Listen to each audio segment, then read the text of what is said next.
பிரசாத் பக்கத்துல இருந்து தன்னோட பையன் காதலிச்ச கிராமத்து மருமகளுக்கு கல்யாணம் பண்ணி வச்சாரு. அவங்கள அவரோட சொந்த வீட்டுக்கு கூட்டிக்கிட்டு வந்தாரு. சாரதா பாப்கார்ன் சாப்பிட்டுக்கிட்டே அவங்கள பார்த்தாங்க. அவ்வளவுதான், அவங்கள பார்த்ததும் கோவப்பட்டாங்க. அனாமிகா சாரதா கோபத்தை பார்த்து பயந்து போயிட்டான். பயப்படாத மருமகளே, அவளை பார்த்து பயப்படாத. அவ உன் அத்தை சாரதா, போய் ஆசீர்வாதம் வாங்கு. பெருமதிப்பிற்கும் மரியாதைக்கும் உரிய இந்த வீட்டின் முதிய முதலாளியான என்னுடைய மாமியாருக்கு வணக்கம். நான் உங்களை மரியாதை நிமித்தமா நடத்துவேன். நீங்க சொல்றத ரொம்ப கவனமா கேப்பேன். குடுக்கற வேலைய கண்ணியத்தோட செஞ்சு முடிப்பேன். நீங்க கேட்டீங்கன்னா என் உயிரையும் கொடுப்பேன். மறுக்கவே மாட்டேன். இப்படிக்கு உங்களது மருமகள், என்னுடைய பேரு அனாமிகா அப்படின்னு அனாமிகா சொன்னதும் ரமேஷ், பிரசாத், சாரதா 3 பேரும் குழப்பத்தோட பாத்துட்டு இருந்தாங்க. அவங்கள பார்த்த அனாமிகா, மாமா, என்னங்க அத்தை, நான் சொன்னது உங்க யாருக்கும் புரியலன்னு நினைக்கிறேன். ஒரு நிமிஷம் இருங்க, மறுபடியும் சொல்றேன், அப்ப உங்களுக்கு நல்லா புரியும் அப்படின்னு சொன்னதும் 3 பேரும் டென்ஷன் ஆனாங்க. இன்னொரு தடவை வேண்டாமா, புரிஞ்சிருச்சு. ஆக மொத்தத்துல உனக்கு உன் அத்தையோட ஆசீர்வாதம் வேணும். ரொம்ப சந்தோஷமா. நீங்க சொன்னது என்ன, இப்ப செஞ்சுட்டு வந்திருக்கிறது என்ன? கோவப்படாத சாரதா, நான் சொல்றத கொஞ்சம் அமைதியா கேளு. தப்ப நீங்க பண்ணிட்டு என்ன அமைதியா நிக்க சொல்லி கேக்குறீங்களா? முதல்ல இந்த பொண்ணு அவங்க அம்மா அப்பா கிட்ட விட்டுட்டு வாங்க. எந்த கிராமத்துல இருந்து கூட்டிட்டு வந்தீங்க இவள? அவ நம்ம புள்ளைய மறந்துடணும்னு சொன்னல, நான் சொன்னதை நீங்க செய்யலையா? சொல்லுங்க. ஆவேசப்படாத சாரதா, நான் சொல்றத கொஞ்சம் கேளு. நீ சொன்ன மாதிரி செய்யறதுக்கு தான் போனேன். அங்க போனதுக்கு அப்புறமா மருமகளோட அப்பா ராஜையா என்கிட்ட பேசின விதம் எனக்கு ரொம்ப பிடிச்சிருச்சு. அதனாலதான் நானே பக்கத்துல இருந்து அவங்க 2 பேருக்கும் கோவில்ல கல்யாணம் பண்ணி கூட்டிட்டு வந்திருக்க. இந்த கிராமத்து பொண்ணு எனக்கு வேண்டாம். புத்திசாலித்தனமும் இல்ல, சுத்தமா புத்தியும் கிடையாது. எப்ப பார்த்தாலும் ஏதாவது ஒண்ணு தின்னுக்கிட்டே இருக்கா. சமையலும் சரியா வராம என்ன போட்டு டார்ச்சர் பண்ணிட்டு இருக்கா. அத்தை இவ்ளோ உறுதியா சொல்றாங்கன்னா, அத்தை கூட ஒருவேளை கிராமத்துல இருந்து தான் வந்திருப்பாங்க. இவங்களும் இப்படிதான் பண்ணிருப்பாங்களோ அப்படின்னு சொன்னதை கேட்டு பிரசாத் சந்தோஷப்பட்டாரு. பரவாயில்லைய மருமகளே, ரொம்ப புத்திசாலியா இருக்க. பாத்தியா சாரதா, நீ பேசுறத வச்சு உன் ஊரு கிராமங்கிறத கண்டுபிடிச்சிட்டா அப்படின்னு பிரசாத் சத்தமா சொன்னதும் சாரதாவுக்கு இன்னும் கோவம் வந்துச்சு. போதும், நிறுத்துங்க. என் இஷ்டம் இல்லாம கல்யாணம் பண்ணிருக்கீங்க. இவளை கூட்டிட்டு வந்துட்டீங்க இல்லையா, உள்ள கூட்டிட்டு போங்க. இந்த வீட்டு பொறுப்பு அவகிட்டே கொடுங்க. வீட்டு வேலை, சமையல் வேலை எல்லாத்தையும் செய்யட்டும். கண்டிப்பா சாரதா, ஆனா அதுக்கு முன்னாடி மருமகளுக்கு ஆரத்தி எடுக்கணும்ல. வீட்டுக்கு கூட்டிட்டு வந்துட்டீங்கல்ல, இதுக்கப்புறம் நான் வேற தனியா ஆரத்தி எடுக்கணுமா? உங்க இஷ்டப்படி என்ன வேணா செய்யுங்க, என்னை யாரும் டிஸ்டர்ப் பண்ணாதீங்க அப்படின்னு சொல்லிட்டு சாரதா அங்க இருந்து போயிட்டாங்க. தம்பி ரமேஷ், நீயும் மருமகளும் போய் ரிலாக்ஸ் ஆகுங்க. நான் வெளிய போய் சாப்பிட உங்களுக்கு ஏதாவது வாங்கிக்கிட்டு வரேன். ஐயோ மாமா, மருமகன்னு ஒருத்தி நான் இருக்கேன்ல, நீங்க வெளிய போய் எதுக்கு சாப்பாடு வாங்கிட்டு வரீங்க? இருங்க, நானே போய் சமைக்கிறேன் அப்படின்னு அனாமிகா மாலையும் கழுத்துமா கிச்சனுக்குள்ள போனா. அவளுக்கு வந்த சமையல செஞ்சா. அப்ப அவ கழுத்துல இருந்த மாலையில உள்ள பூவெல்லாம் சமையல்ல விழுந்துச்சு. அனாமிகா அது எதையும் வெளியில எடுக்காம அப்படியே சமைச்சுக்கிட்டு இருந்தா. ரமேஷும் பிரசாதும் சோஃபால உட்காந்து பேசிக்கிட்டு இருந்தாங்க. அனாமிகா சமைச்சு முடிச்சிட்டு அவங்க கிட்ட வந்தா. மாமா, சமையல் வேலையெல்லாம் முடிஞ்சிருச்சு, வாங்க உங்களுக்கு சாப்பாடு போடுறேன். மருமகளே, போய் உன் அத்தைய கூட கூப்பிடுமா. கோவமா போனா இல்லையா, நீ செஞ்ச ருசியான சாப்பாட சாப்பிட்டு உன்னை மன்னிச்சுடுவா. சரிங்க மாமா, இப்பவே போய் கூப்பிடுறேன், நீங்க போய் உட்காருங்க அப்படின்னு சொன்னதும் ரமேஷும் பிரசாதும் சந்தோஷமா வந்து டைனிங் டேபிள்ல வந்து உட்கார்ந்தாங்க. அனாமிகா சாரதாவோட ரூமுக்கு வந்து கதவை தட்டினா. உள்ள இருந்து, யாரு? நான் தான் அத்தை, உங்க மருமக அனாமிகா. நீ எதுக்காக இங்க வந்த? நீ என்ன சொன்னாலும் நான் கேட்க மாட்டேன். உன் வேலைய பாத்துக்கிட்டு போ. சமையல் செஞ்சிருக்கேன் அத்தை, அதை சொல்லிட்டு போக தான் வந்தேன். உன் சமையலை நான் சாப்பிட மாட்டேன். எனக்கு தேவையானதை நான் செஞ்சுக்கிறேன், உன் வேலைய பாரு. சரிங்க அத்தை, நீங்க வயசானவங்க, பெரியவங்க, நீங்க என்ன சொன்னாலும் கேப்ப அப்படின்னு சொல்லிட்டு அங்க இருந்து அனாமிகா போயிட்டான். பெட்ரூம்ல இருந்த சாரதா அது எல்லாத்தையும் கேட்டுக்கிட்டு, இது என்ன கிராமத்து பொண்ணோ, யாராவது ஆசிர்வாதத்தை இப்படி வாங்குவாங்களா? என்ன கிழவிங்கிறா, முதியவங்கிறா, பெரியவங்கிறா. இவ பேச்சே இப்படி இருந்ததுன்னா இவ சமையல் எப்படி இருக்குமோ என்னவோ. எப்படியும் அப்பாவும் புள்ளையும் சாப்பிடுறாங்களே, அவங்க நல்லா இருந்தா அதுக்கப்புறம் சாப்பிடலாம். இப்படிதான் நம்ம உயிரை காப்பாத்திக்கணும் அப்படின்னு படுத்து தூங்கிட்டாங்க. டைனிங் டேபிள்ல பிரசாதும் ரமேஷும் உட்காந்துக்கிட்டு இருந்தாங்க. ஆனா அவங்களும் கொஞ்சம் பயந்தாங்க. டென்ஷன் கொஞ்சம் அதிகமாச்சு. ஏன்பா ரமேஷ், மருமக சமைச்சத சாப்பிட்டிருக்கியா? சாப்பிட்டிருக்கேன்ப்பா. அவங்க வீட்டுக்கு நான் நிறைய தடவை போயிருக்கேன். அனாமிகாவே சமைச்சு போட்டிருக்காப்பா. நல்லாதான் சமைப்பா. ஆனா அனாமிகா இன்னைக்கு பேசுனதை கேட்டதும் எனக்கு கூட கொஞ்சம் சந்தேகமா தான் இருக்கு அப்படின்னு 2 பேரும் பேசிக்கிட்டு இருக்கும்போது அனாமிகா அவங்க கிட்ட வந்தா. 2 பேருக்கும் சாப்பாடு போட்டான். 2 பேரும் வாயில போட்டாங்க. அவ்வளவுதான். 2 பேருக்கும் பூ வாசனை கமகமான்னு இருந்தது. அந்த விஷயத்த அனாமிகாவை கேட்டாங்க. அப்ப பார்த்தா அனாமிகா கழுத்துல இருந்த மாலையில இருந்த சாமந்தி பூவெல்லாம் காணாமலே போயிடுச்சு. அத பார்த்ததுக்கு அப்புறம் அனாமிகா, என்ன மன்னிச்சிருங்க மாமா, சமைக்கும் போது மாலையில இருந்த பூவெல்லாம் விழுந்திருக்கும். அத நான் கவனிக்கவே இல்ல. அப்படியே சேர்த்து சமைச்சிட்டேன்னு நினைக்கிறேன். இத தூக்கி போட்டுருங்க. மாலைய கழட்டிட்டு மறுபடியும் போய் சமைக்கிறேன். கொஞ்ச நேரம் இப்படியே பொறுத்துக்கிட்டு இருங்க. மறுபடியும் சமைக்க போறியா? வேண்டாமா, இப்ப நாங்க தயிரை வச்சு சாப்பிட்டுக்கிறோம். தம்பி ரமேஷா, மருமகளை வெளியில கூட்டிட்டு போ, ஏதாவது வாங்கி கொடு அப்படின்னு சொல்லிட்டு பிரசாத் தயிர் சாதம் சாப்பிட்டாரு. ரமேஷ் வெளிய போனான். 1/2 மணி நேரம் போனதும் சைலண்டா இருந்த ஹாலுக்கு சாரதா வந்தாங்க. சுத்தி பார்த்தாங்க. வீட்ல வேற யாருமே இல்ல. வீடு இவ்ளோ அமைதியா இருக்குதுன்னா வீட்ல யாரும் இல்லன்னு நினைக்கிறேன். அவனும் அவரும் வேலை விஷயமா வெளியே போயிருப்பாங்க. பசி வயத்த கிள்ளுது. டைனிங் டேபிள் மேல எல்லாமே இருக்குல்ல, போய் ஒரு புடி புடிக்கலாம் அப்படின்னு நினைச்சு சாரதா டைனிங் டேபிள் கிட்ட வந்தாங்க. குழம்ப பார்த்தாங்க. அவ்வளவுதான். குழம்புல இருந்து வந்த வாசனைக்கு மயங்கி கீழே விழுந்துட்டாங்க. வெளியில ஒரு நல்ல ஹோட்டல்ல ரமேஷும் அனாமிகாவும் கமகமன்னு சாப்பாடு சாப்பிட்டாங்க. ஆனா வீட்ல சாரதா கஷ்டப்பட்டு எழுந்திருச்சு, நான் அப்பவே நினைச்சேன், இது ஒரு புத்தி கெட்ட பொண்ணு. என் பேச்ச கேட்டாங்களா? இவ சாப்பாட சாப்பிடுறதா? ஐயோ வேண்டாமா அப்படின்னு சொல்லிட்டு அங்க இருந்து போயிட்டாங்க. இப்படியே நாட்கள் போச்சு. அனாமிகா அவளுக்கு பிடிச்ச மாதிரி அவளுக்கு வந்த வரைக்கும் வீட்டு வேலை சமையல் வேலையெல்லாம் செஞ்சுக்கிட்டு இருந்தா. அதுக்குள்ள மழை காலம் வர ஆரம்பிச்சு. ஒரு நாள் பயங்கரமான மழை பெய்ய ஆரம்பிச்சுது. மாமியார் சாரதா பயந்து போய், என்னங்க தம்பி ரமேஷா, இந்த புத்தி கெட்ட கிராமத்து பொண்ணை காணோம், வந்து பாருங்க அப்படின்னு சொன்னாங்க. அத கேட்டு பிரசாதும் ரமேஷும் வெளியில வந்தாங்க. மருமகளை வீட்ல எங்கேயும் காணோங்க, எல்லா இடத்துலயும் பாத்துட்டேன், எங்கேயுமே அவ இல்ல. வெளியில வேற மழை சோன்னு பெஞ்சுக்கிட்டே இருக்கு. அவ இப்ப எங்க போயிருப்பா? ஏண்டா தம்பி, அவளுக்கு தெரிஞ்சவங்க யாராவது இங்க இருக்காங்களா? அப்படி யாரும் இல்லம்மா, இங்க யாரையும் அவளுக்கு தெரியாது அப்படின்னு பதில் சொல்லிக்கிட்டு இருக்கும் போதே வெளியில மழையில கொடைய பிடிச்சுக்கிட்டு அனாமிகா தண்ணியால காரை வாஷ் பண்ணிக்கிட்டு இருந்தா. இங்க பாரு, மழை தண்ணி வந்து காரை பாழாக்கிக்கிட்டு இருக்கு. நல்ல வேளை போர் வாட்டரால இதை நான் வாஷ் பண்ணிக்கிட்டு இருக்கேன். இத பார்த்து கண்டிப்பா என்னோட அத்தை என்ன பாராட்டுவாங்க. ஆஹா அப்படின்னு கத்துன உடனே சாரதா, ரமேஷ், பிரசாத் 3 பேரும் வெளியில வந்து அனாமிகா பண்ணிக்கிட்டு இருக்க வேலைய பாத்துக்கிட்டு இருந்தாங்க. சாரதாவால அதை தாங்க முடியல. அடியே, இந்த மழையில நீ என்ன பண்ணிக்கிட்டு இருக்க? அத்தை, என்ன நீங்க பாராட்டாம இருக்க மாட்டீங்க. அப்படி என்ன பண்ணிட்டேன்னு உன்னை நான் பாராட்டி ஆகணும்? ஐயோ அத்தை, நான் செஞ்சிட்டு இருக்க வேலைய நீங்க என்ன பார்க்கலன்னு நினைக்கிறேன். அடியே புத்தி கெட்ட மருமகளே, நீ செஞ்சிட்டு இருக்க வேலைய பார்த்தா எவனும் பாராட்ட மாட்டான், வாய்க்கு வந்தபடி திட்டுவாங்க. அது இல்ல அத்தை, மழை தண்ணியில காரு ஸ்கூட்டி எல்லாம் வீணாயிட்டு இருக்குல்ல, அதான் போர் தண்ணியால நானு சுத்தமா கழுவிக்கிட்டு இருக்கேன். இது நல்ல வேலை தானே அத்தை அப்படின்னு சொல்லிட்டு இருக்கும்போது சாரதா ரமேஷையும் பிரசாதையும் பார்த்தாங்க. 2 பேரும் எதுவும் பேசாம வீட்டுக்குள்ள போயிட்டாங்க. மருமகளே, இந்த மழையில நீ செஞ்ச நல்ல வேலை போதும், உள்ள வரியா? சரிங்க அத்தை, நீங்க முதியவங்க, இந்த வம்சத்துக்கே மூத்தவங்க. அம்மா தாயே, உன்னை கும்பிடுறேன் அப்படின்னு சொன்ன உடனேயே அனாமிகா வேகமா எதுவும் பேசாம வந்துட்டான். அம்மா மருமகளே, என்ன பண்ற? புத்திசாலி வேலை பார்த்துட்டு இருக்க மாமா. நீ பண்றதெல்லாம் முட்டாளுங்க பண்ற வேலை அனாமிகா அப்படின்னு செய்யற என்ன பார்த்து உங்களுக்கு தோன்ற விஷயம். இந்த மாதிரி ஏதாவது நான் செஞ்சுட்டு இருந்தா தானே அத்தை கோமாவது என்கிட்ட பேசுவாங்க, என்ன திட்டுறதுக்காகவாவது என்ன தேடுவாங்கல்ல மாமா. நீங்களும் அவரும் காலையிலேயே வேலைக்கு போயிடுறீங்க, ராத்திரிக்கு தான் வரீங்க. நான் வீட்ல தனியா இருக்கேன், அதனாலதான் நான் இப்படி ஏதாவது ஒண்ணு பண்ணிக்கிட்டே இருக்கேன்.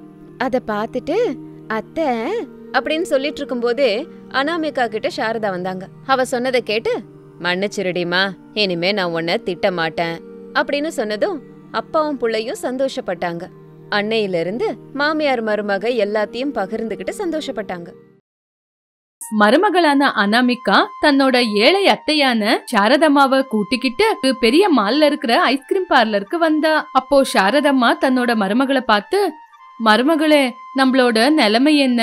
நம்ம இப்ப வந்து உக்காந்து இருக்கிற இடம் என்னம்மா? ஐயோ அத்தை, பரவாயில்லங்க அத்தை, எப்பவோ ஒரு தடவை தானே வரும், எவ்வளவு சில்லுன்னு இருக்கு பாத்தீங்களா? ஐஸ்கிரீம் சாப்பிடுற வரைக்கும் சில்லுன்னு உக்காரலாம். ஐயோ மருமகளே, அது ஒண்ணும் வேண்டாம், வாமா நம்ம வீட்டுக்கு போலாம். ஐயோ அத்தை சும்மா இருங்க, இன்னைக்கு எப்படியும் என்னோட முதலாளி அம்மா எனக்கு சம்பளம் கொடுத்திருக்காங்க அத்தை. உன்னோட முதலாளியோட பேர் என்ன சொன்ன மருமகளே? ராஜேஸ்வரி அம்மாவா? ஆமா அத்தை, ராஜேஸ்வரி அப்படின்னு உங்களுக்கு யாராவது தெரியுமா? என்னோட தோழியோட பேரு கூட அதுதாம்மா.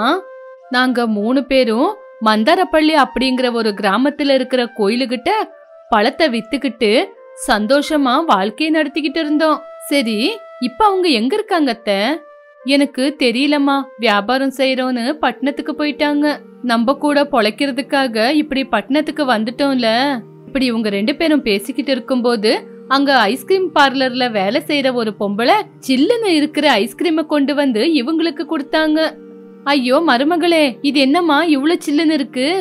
இப்படி கஷ்டப்பட்டுக்கிட்டு சாரதாம்மா ஐஸ்கிரீமை சாப்பிட்டாங்க. மருமகளான அனாமிகா மட்டும் எந்த கஷ்டமும் இல்லாம ஐஸ்கிரீமை சாப்பிட்டா.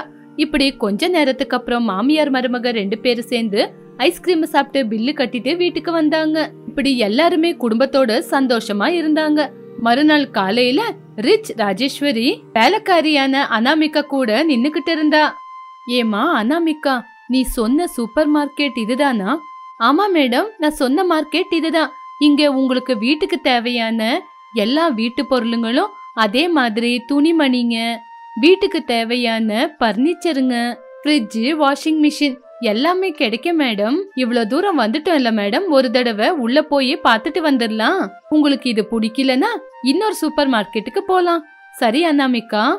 அப்படி சொல்லி 2 பேரும் சேர்ந்து அந்த சூப்பர் மார்க்கெட்டுக்குள்ள போனாங்க. இப்படி பேசிக்கிட்டே அந்த சூப்பர் மார்க்கெட்டுக்குள்ள முழுவதும் சுத்தி சுத்தி அவங்களுக்கு தேவையானதை வாங்கிக்கிட்டாங்க. எல்லாத்தையும் எடுத்துக்கிட்டு ராஜேஸ்வரி அங்க கவுண்டர்ல உக்காந்து இருக்கிற சாமுண்டிய பார்த்த உடனே சந்தோஷப்பட்டா. சாமு அப்படின்னு கூப்பிட்ட உடனே அங்க கவுண்டர்ல உக்காந்து இருக்கிற சாமுண்டேஸ்வரி தலையை தூக்கி பார்த்தாங்க. எப்படி இருக்கு சாமு? ஐயோ ராஜேஸ்வரி, நீயா? நான் தான் உன்னோட ராஜேஸ்வரி தேவி. கிராமத்துல இருந்து எப்ப வந்த? 2 months பேக் தான் வந்தேன். அப்படி 2 பேரும் சந்தோஷமா பேசிக்கிட்டாங்க. அனாமிகா அவங்க பக்கத்திலேயே நின்னுகிட்டு இருந்தா. அவளை பார்த்த உடனே, இந்த பொண்ணு யாரு? இந்த பொண்ணு பேரு அனாமிகா, எனக்கு வேலைக்காரியா இருக்கிறவ. ஆனா சொந்த மாதிரி கூடயே இருப்பா. சொல்ல போனா அப்படி ராஜேஸ்வரி பேசிக்கிட்டு இருக்கும்போது இன்னொரு கஸ்டமர் கவுண்டர் கிட்ட வந்தாரு. அப்போ சாமுண்டி அந்த கஸ்டமரை பார்த்து, ராஜி நீ போய் அந்த ஐஸ்கிரீம் பார்லர்ல உக்காந்துக்கோ, நான் வந்துடுறேன். இங்க பாரு கஸ்டமர் வந்துகிட்டே இருக்காங்க, நீ அங்க உக்காந்துக்கிட்டு, இங்க கஸ்டமர் வந்துகிட்டே இருக்காங்க. சரி சாமு, நான் போய் ஐஸ்கிரீம் பார்லர் கிட்ட உக்காந்து இருக்கிறேன், நீ வந்துடு. அனாமிகா, நீ பில்ல கட்டிட்டு பொருளுங்களெல்லாம் கொண்டு போய் கார்ல வச்சுடு. சரிங்க மேடம். ராஜேஸ்வரி அங்கிருந்து கிளம்பி போயிட்டா. சாமுண்டி தன்னோட சூப்பர் மார்க்கெட்டுக்கு வந்த கஸ்டமருக்கு பில்லு போட்டு அவங்கள அங்கிருந்து அனுப்பி வச்சுட்டு அனாமிகா வச்சிருக்கிற பொருளுக்கு கூட பில்லு போடும்போது அனாமிகா சாமுண்டிய பார்த்து இப்படி கேட்டா, மேடம் நீங்க சாமு அப்படின்னு சொன்னா? ஆமா அனாமிகா, சாமு அப்படின்னா நான் தான். அவ என்னோட ஃப்ரெண்ட் இல்லையா, அதனால பாசமா சாமுன்னு கூப்பிடுறா, அவ்வளோதான். ராஜி கூட சேர்ந்து எங்க கூட இன்னொருத்தி சாரதா அப்படின்னு இன்னொரு நல்ல ஃப்ரெண்டு கூட இருந்தா. அவ கூட இப்படிதான் என்ன பாசமா சாமு சாமுன்னு கூப்பிட்டுக்கிட்டே இருப்பா. இப்படி சாமுண்டி சொன்ன உடனே ஆத்திரப்பட்டுக்கிட்டு அனாமிகா இப்படி சொன்னா, மேடம் என்ன சொன்னீங்க? உங்க ஃப்ரெண்டு பேரு சாரதாவா? ஆமா அனாமிகா, சாரதான்னு தான் சொன்னேன். அதுக்கு இப்ப என்ன பண்ண சொல்ற? மேடம் நீங்க சாரதம்மா, ராஜேஸ்வரி நீங்க எல்லாம் மந்தாரப்பள்ளி கிராமத்துல இருந்தீங்களா? இப்படி அனாமிகா கேட்ட உடனே சாமுண்டேஸ்வரி ஆச்சரியமா பார்த்து, ஏய் யார் நீனு? நானு சாரதா, ராஜேஸ்வரி 3 பேரும் மந்தாரப்பள்ளி கிராமத்துல தான் இருந்தோன்னு உனக்கு எப்படி தெரியும்? உண்மை சொல்லு, யார் நீ? எங்க அத்தை சாரதா தான் சொன்னாங்க மேடம். என்னது, சாரதா உன்னோட அத்தையா? சாரதா இந்த சிட்டில தான் இருக்காளா? எங்க இருக்கா, எப்படி இருக்கா? பிரசாத் அண்ணன் எப்படி இருக்காரு? நீங்க வியாபாரம் செய்யணும்னு அந்த கிராமத்தை விட்டு பட்டணத்துக்கு வரும்போது என்னோட வீட்டுக்காரர் ரமேஷ் சின்னவரா இருந்தாராம். ஆமா அனாமிகா, இப்ப உடனே ராஜிகிட்ட போகணும். ராஜிகிட்ட போய் உன்னை பத்தி சாரதாவை பத்தி உடனடியா அவகிட்ட சொல்லியே ஆகணும். அவகிட்ட சொன்ன உடனே அவ ரொம்பவே சந்தோஷப்படுவா. வா வா, சீக்கிரமா போய் ராஜிகிட்ட விஷயத்த சொல்லலாம். இந்த நாளு ரொம்ப நல்ல நாளு. இப்படி சாமுண்டேஸ்வரி அந்த கவுண்டரை பாத்துக்க சொல்லி அங்க வேலைக்காரங்க கிட்ட சொல்லிட்டு ராஜிய பாக்குறதுக்காக ஐஸ்கிரீம் பார்லருக்கு அனாமிகாவை கூட்டிக்கிட்டு வந்தாங்க. என்னாச்சு சாமு, அவ்வளோ சந்தோஷமா இருக்க? என்ன நடந்துச்சு? ராஜி, இந்த பொண்ணு யாருன்னு உனக்கு தெரியுமா? இப்பதானே சொன்னேன் சாமு, மறுபடியும் தெரியுமான்னு கேட்டா என்ன சொல்றது? இந்த பொண்ணு நம்ம சாரதாவோட மருமக. அப்படி சொன்ன உடனே ராஜேஸ்வரி, சாமு நீ சொல்றது உண்மையா? ஆமா ராஜி. அனாமிகா, உனக்கு தெரிஞ்சது சொல்லு பாக்கலாம். இப்படி சாமுண்டி சொன்ன உடனே அனாமிகா அவளுக்கு தெரிஞ்ச விஷயத்த பத்தி ராஜி அம்மா கிட்ட கூட சொல்லிக்கிட்டு இருந்தா. வாவ் அனாமிகா, இந்த விஷயம் எனக்கு, சாமுண்டிக்கு, சாரதாக்கு மட்டும்தான் தெரியும். இப்ப உனக்கு தெரிஞ்சிருக்குன்னா நீ கண்டிப்பா சாரதாவோட மருமக அனாமிகா தான். ஆமா, இப்ப எங்களோட ராஜி எப்படி இருக்கா? உங்கள மாதிரி தான் இருக்கிறாங்க மேடம். ஆனா நீங்க பணக்காரங்களா இருக்கீங்க, நாங்க ஏழையா இருக்கோம். நாங்க இப்போ ஒரு மண் வீட்டுல தான் இருக்கோம். சாமு, இன்னும் எதுக்காக லேட் பண்ணோம்? வா கிளம்பலாம். நானும் அதுதான் சொல்ல வந்த ராஜி, வா கிளம்பலாம். நம்ம யாருன்னு சொல்லிக்காம சாரதா வீட்டுக்கு போலாம். சாரதா நம்மள கண்டுபிடிக்கிறாளா இல்லையான்னு பாக்கலாம். ஆமா சாமு, சாரதா வீட்டுக்கு போன உடனே நீ யாருன்னு சொல்லவே கூடாது. சொன்னா அவ்வளவுதான். பாக்கலாம் சாரதா நம்மள கண்டுபிடிக்கிறாளா இல்லையா அப்படின்னு. எங்க மாமியார் உங்களை கண்டுபிடிச்சிருவாங்க இப்படின்னு அனாமிகா சொன்ன உடனே எல்லாருமே கிளம்புனாங்க. இப்படி காரு வந்து ஒரு மண் வீட்டு முன்னாடி நின்னுச்சு. அந்த மண் வீட்டுல சாரதம்மா அடுப்பங்கரையில உக்காந்து சமையல் செஞ்சுக்கிட்டு இருந்தாங்க. சாமுண்டி ராஜேஸ்வரி கார்ல இருந்து இறங்கி வீட்டுக்குள்ள வந்தாங்க. அனாமிகா மட்டும் வெளியே நின்னுகிட்டு இருந்தா. சாரதா சாமுண்டி ராஜிய பார்த்தா.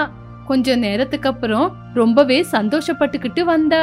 ராஜேஸ்வரி, சாமுண்டி, நீங்களா?